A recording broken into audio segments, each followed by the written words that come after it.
பாக்ரிவாடி.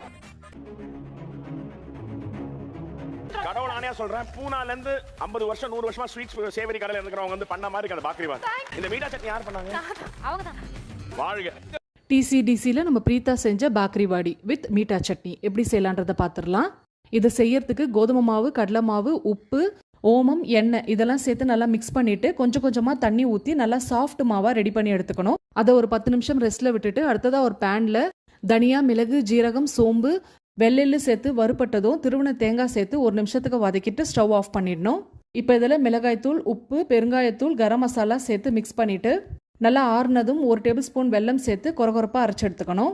இப்போ இதை ஓரமாக வச்சுட்டு மீட்டா சட்னிக்கு ரெடி பண்ணிடலாம். அதுக்கு ஒரு சின்ன பால் சைஸ் புளியை எடுத்து ஊற வச்சு கரைச்சி புளி தண்ணி ரெடி பண்ணிக்கணும். அதை பேனில் சேர்த்துட்டு அடுத்ததாக மிக்சி ஜாரில் சுக்கு, மிளகு, ஜீரகம், சோம்பு, உப்பு சேர்த்து நல்லா அரைச்சி எடுத்துக்கணும்.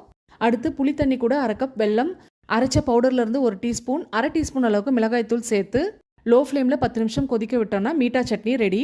அடுத்து மாவு திரட்ட ஆரம்பிச்சிடலாம். சப்பாத்தி மாவு பதத்துக்கு நல்லா மெலிசாக திரட்டிட்டு மீட்டா சட்னியை மேலே தடவிட்டு நம்ம முதல்ல ரெடி பண்ணி வச்சுருந்த ஸ்டஃபிங்கை நல்லா தாராளமாக தூவிட்டு நல்லா டைட்டாக ரோல் பண்ணிவிட்டு 1/2 இன்ச் அளவுக்கு கட் பண்ணி விரலை வச்சு லைட்டாக ப்ரெஸ் பண்ணிங்கன்னா இந்த ஷேப்க்கு கிடச்சிரும். எண்ணெயை நல்லா சூடு பண்ணிவிட்டு லோ ஃப்ளேமில் பொரிச்சு எடுத்தோன்னா செம கிறிஸ்பியான பாக்ரிவாடி ரெடி.